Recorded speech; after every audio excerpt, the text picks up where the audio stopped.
It was an old timer, Tom. He said to me, Johnny, it's not change that hurts. It's resistance to change that hurts. We have to give up old ideas, right?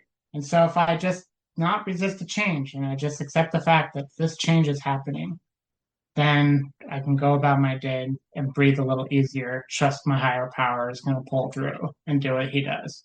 I've heard it through the grapevine. Welcome. It's the AA Grapevine half-hour variety hour featuring the collected voices of Alcoholics Anonymous. I'm Sam, an alcoholic in Palm Springs, California.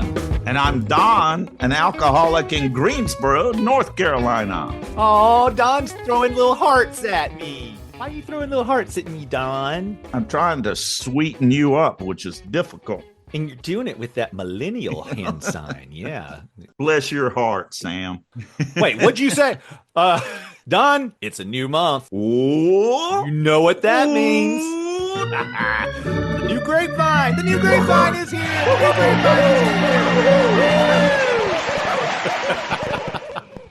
here. Don, this month we feature powerful stories about how AA members are using technology. First, here's an article overview. AA into the future, how AA is carrying the message in new ways through technology.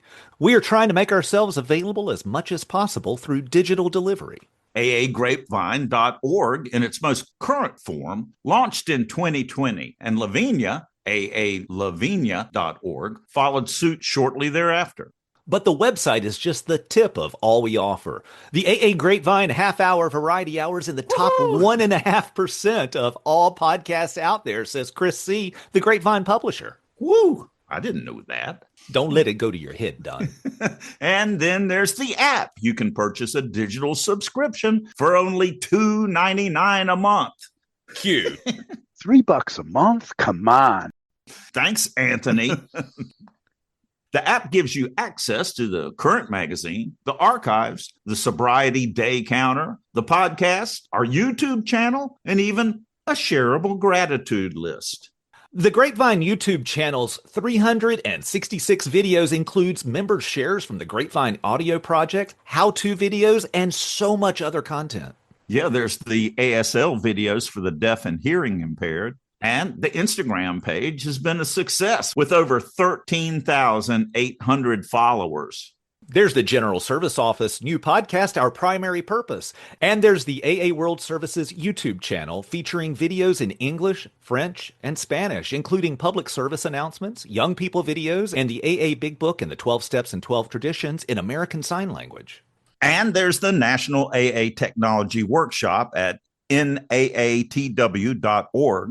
And lastly, the AA Meeting Guide app. It's become an indispensable free of charge tool for finding AA meetings. And did you know there's a news button at the bottom there? That's where AAWS makes announcements about what's coming up in AA. It's a really useful app, just like the Grapevine app is a really useful app. We've got apps. And we got apps. And we've got stories. Those are like entrees. See what I did there? Appetizers, Yeah. entrees. Thank you. I mean, the old guy didn't get it. I didn't get it. In the story, can't wait to see what's next. A district webmaster shares his love for the new AA tools to reach out. And close to my home here, after a catastrophic storm floods their town, members band together. It's an article about Asheville, North Carolina. This is a quote. "A meeting is not a place. It's people coming together to share their experience, strength, and hope with each other." In this case, the emphasis was on hope. Yeah. Sam, who's our guest today? Don, today's guest is the author of Can't Wait to See What's Next. We welcome Johnny C. from Muskegon, Michigan. His story's on page 18 of the October 2025 issue. Woohoo! I can't wait. Well, you're going to have to wait because there's an interstitial. An interstitial? Insert interstitial here. Young and sober stories. Did you come to AA at an early age? What was that like? Do you go to young people's in AA meetings, YPA, dances, and conferences? How have they helped you? Share your experience. Send stories into aagrapevine.org/share. Stories are due by November 1st, 2025.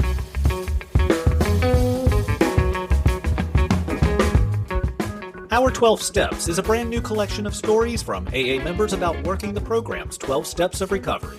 Each chapter illuminates a different step through the experiences of a wide variety of AA members. This volume features all new, up-to-date stories from the pages of Grapevine, the International Journal of Alcoholics Anonymous. This is great for sponsees and step meetings, and it's only $13.99 at aagrapevine.org/books.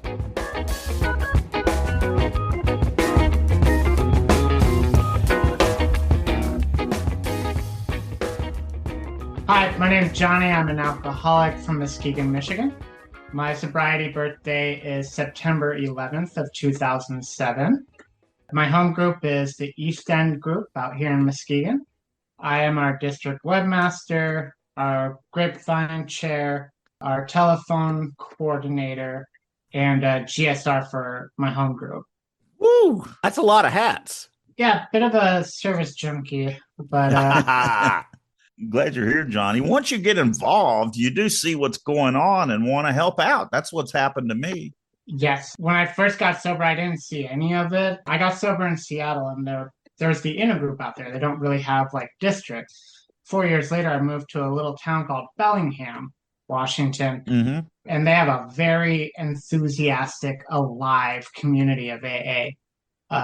You could hardly spit without hitting a former GSR delegate or some other service member. So it's wild.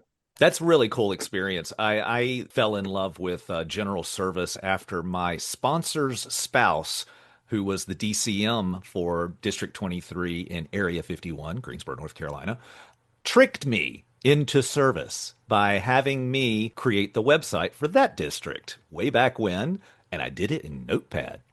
And I loved it. I'm a service nerd. I kind of got voluntold. They're like, "You're a GSR." It's like, oh, what's a GSR? Well, the GSR is the connection between all of AA, really, and the home group. The group conscience of the home groups are the voice of AA. They're at the top of the triangle or upside down triangle. Yeah, so being the general service representative, it makes me feel like I'm actually a part of this wider community of AA. It's kind of wild when you think about like one voice turns into change at the global level. It's crazy, and it all starts at the GSR, kind of putting it out there. You know, there's a guy that we had on the show a long time ago who is also Don's service sponsor that gave this wonderful analogy. Imagine a home group being a neuron. It functions and it does its thing, and that's fantastic.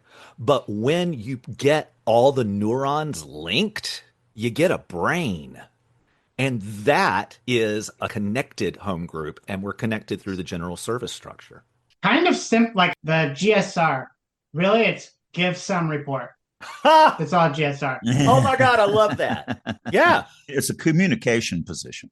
Yeah, you go to the district meeting and you get some report, and then you go to your business meeting and you give some report. You're a courier. More or less, courier pigeon, Johnny. That is fantastic. So, Johnny, what was going on with you in 2007 that you decided to go to AA? I was 22, facing a DUI, right? It's a pretty common story. My drunkalog is actually quite boring because guys started drinking, and I did some drugs too, but I'll say drinking for the sake of it. But I started drinking when I was about 12 or so. Had a good 10 years of loving it. I was going on a beer run and I got pulled over, and they decided to give me a DUI. It was not a fast and speedy trial. It took some time.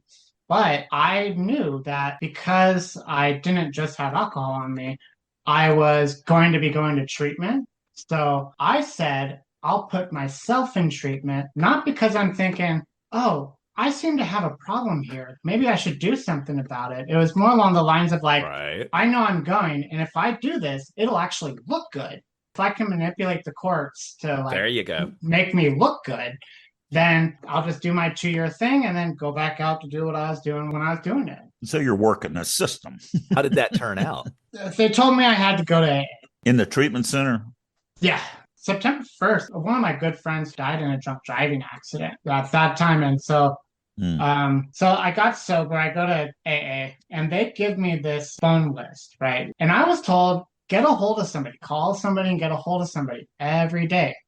And then come back next week and tell us your experience with it. All right, sure. So I started calling everybody and I started looking forward to the phone calls. Oh. And so in the first 2 weeks, I started like really feeling good. Wow, I feel happy. I feel uplifted. I feel for like the first time ever. And on day 11, my brother had died of heroin. Oh man. And Wow. and that was hard. Yeah. But because I was so used to picking up the phone, I called my sponsor who told me he was my sponsor at the time. I was like, hey, I'm going through something. Can you come get me? Sure enough, he showed up. That's kind of the miracle. Yeah. And we went to a midnight meeting. I ended up staying sober through it. Wow. Was your brother older or younger? I'm the youngest of the 5, but yeah, I'm the youngest of them all. Okay. And just to confirm, your brother died literally within days of you starting your recovery in AA. 11 days. And in those 11 days, you had already built the habit, the comfort with picking up the phone. The spiritual principle of calling somebody. To call and say, I need help. Yeah, it was one of those wild things. I remember I hear stories about it, like a voice that was my own but wasn't my own. Yes. I feel like it was my higher power saying, but it was me, my voice, but I know it was my higher power said, I don't know why, but I know I need to stay sober through this. And I did, by God's grace. And it is incredible the way that AA shows up for us in ways that I don't hear about outside of the recovery community. Well, it's my experience that through these devastating things that happen to all of us in life, that I can stay sober through anything. And no matter how bad it is, I've been carried by AA. It's particularly even at times when it's like, I can't do this. Yeah, I'm often reminded of in Bill's story where he says, if you fail to perfect and enlarge your spiritual growth, you won't make it through those certain low points and trials. Yeah, that's been proven true. And I would love to say that I'm like some spiritual guru. Absolutely not. I have a few spiritual tools in my handbook. Getting a hold of somebody and going to a meeting is my most used tool. And they That's work. so essential. Yeah. It's I find that people kind of now resist it.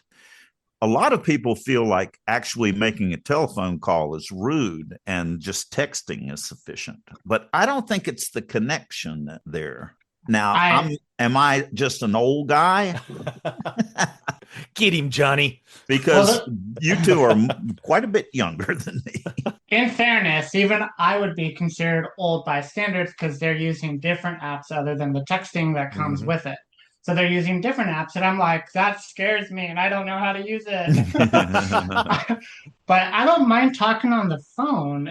But I would prefer a quick text just to be like, hey, can I talk? Are you available in like 10, 15 minutes? So I can give you my undivided attention. I am right there with you on that one because now our phones are pretty much on us 24/7. I can't talk 24/7. So can I call you in a minute? Are you available? Is a wonderful way to check in with somebody to get the phone call started. Yes. Anytime I've made mistakes in AA, like we align ourselves to the principles because if we don't, the punishment does not come from outside, but from within, and it is sure and swift.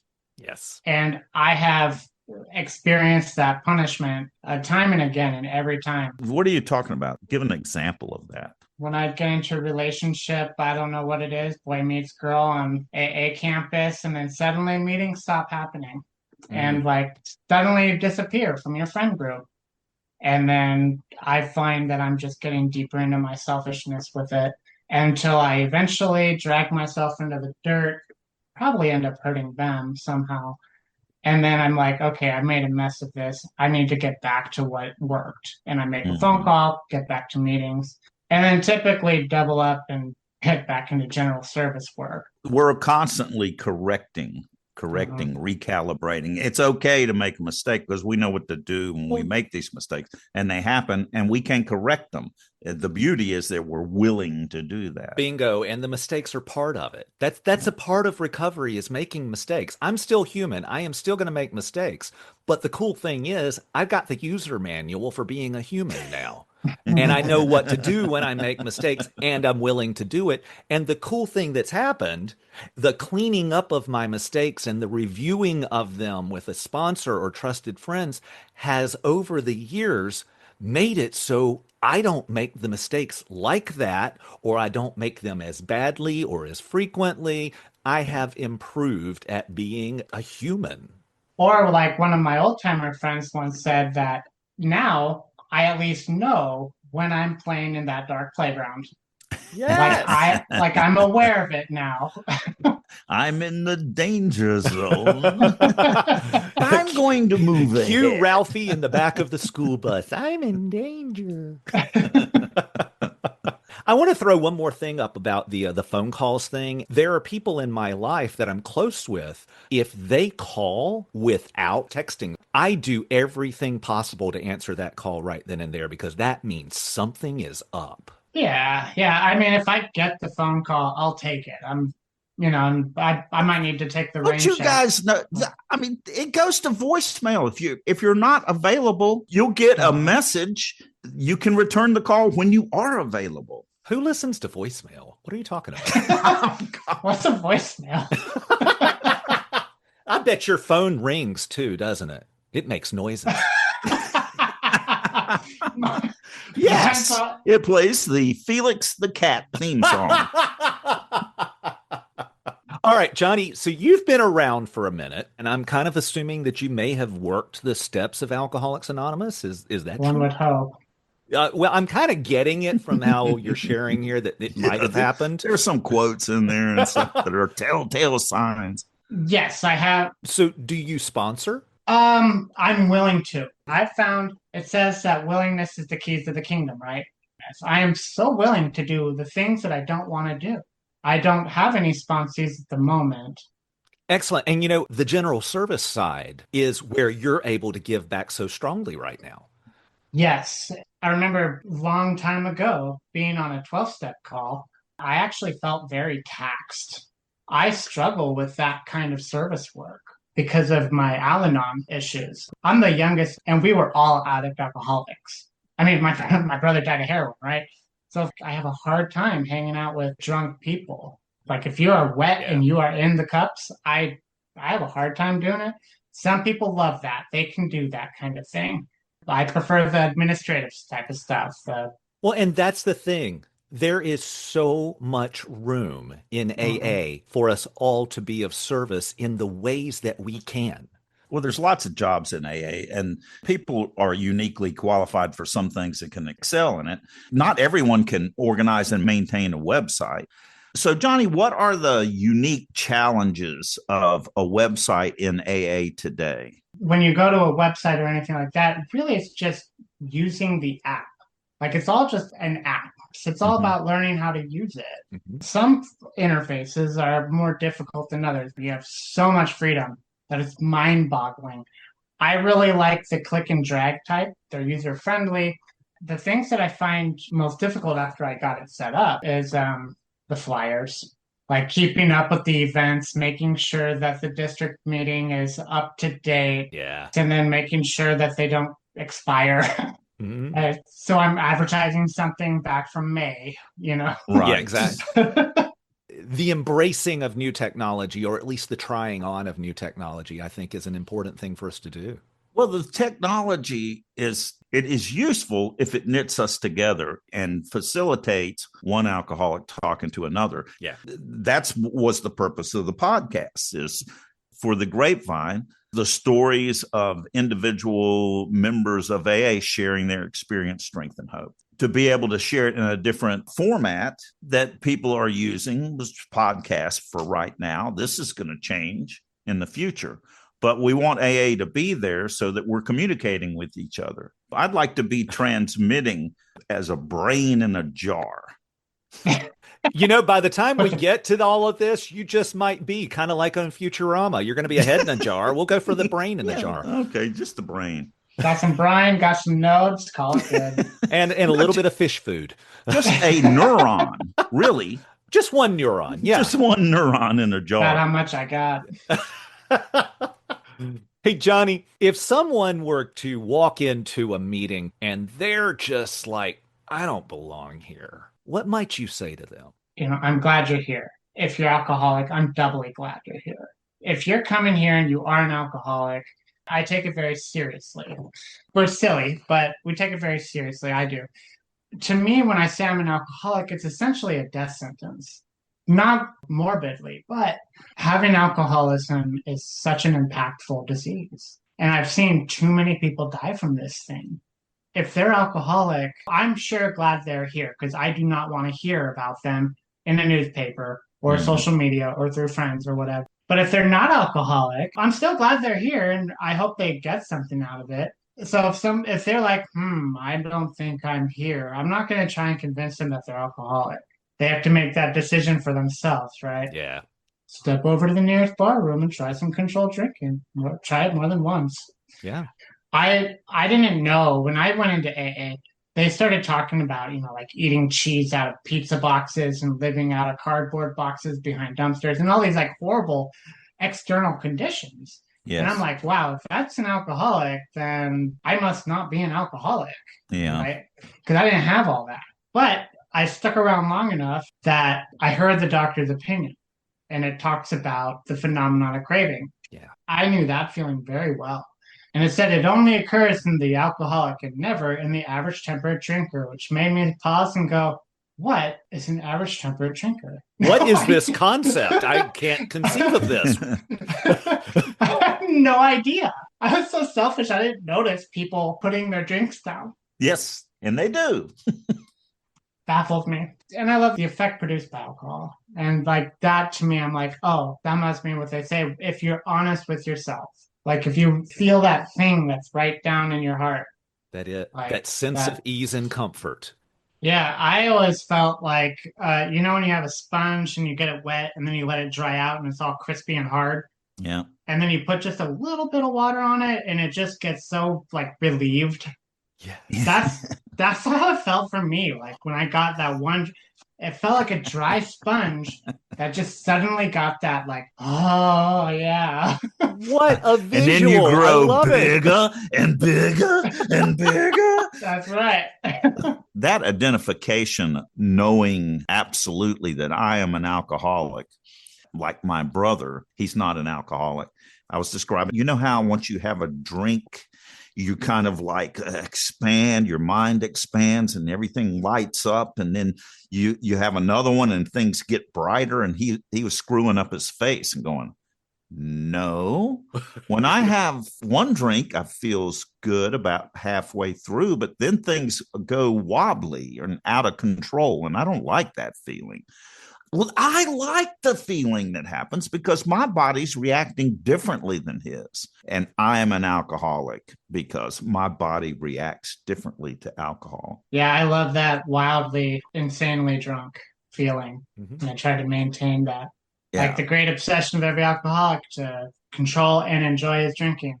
Well, I enjoyed it thoroughly, which tells you I was never in control. Mm-hmm. And when I controlled it, I hated it. I remember a day that I had one drink and it just pissed me off. Yeah. Irritating. Yes. Absolutely.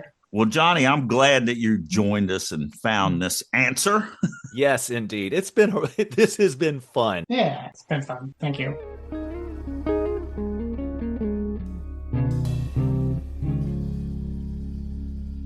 Hi, I'm Penny P. from Livermore, California. I subscribed to the Grapevine because when I was a newcomer, my home group gifted me with a subscription so that I could do a service commitment in the hospital. I had to go visit this woman and read an article from the Grapevine and part of the big book to her. And I loved it so much that I've had a subscription since I was new. And back issues are wonderful gifts to give to people for a sobriety birthday. I have an October 1977 Grapevine that my friend Pat M. gave me for one of my AA birthdays, and it's one of my special gifts.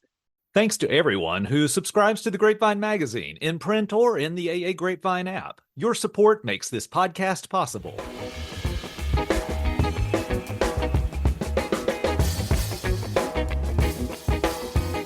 I'm at the very wit's end. The meeting topic at the Brain Damage group tonight is Came to Believe. The meeting is now open for your shares. Hi, my name is Barnaby, and I'm an alcoholic. I never had a problem with believing. Countless times I remember saying, I believe I'll have another beer.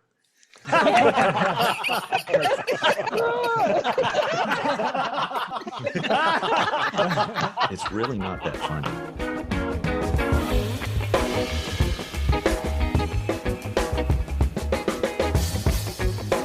Thanks for joining us. The AA Grapevine Half-Hour Variety Hour is posted every Monday and is produced by AA Grapevine, Inc. We don't speak for AA as a whole. We share the experience, strength, and hope of members to help others recover from alcoholism. All things Grapevine are available at aagrapevine.org, including our app and how to get in touch with us. Find us on Instagram and YouTube. If you want to know more about AA, visit aa.org or search online for Alcoholics Anonymous and your city.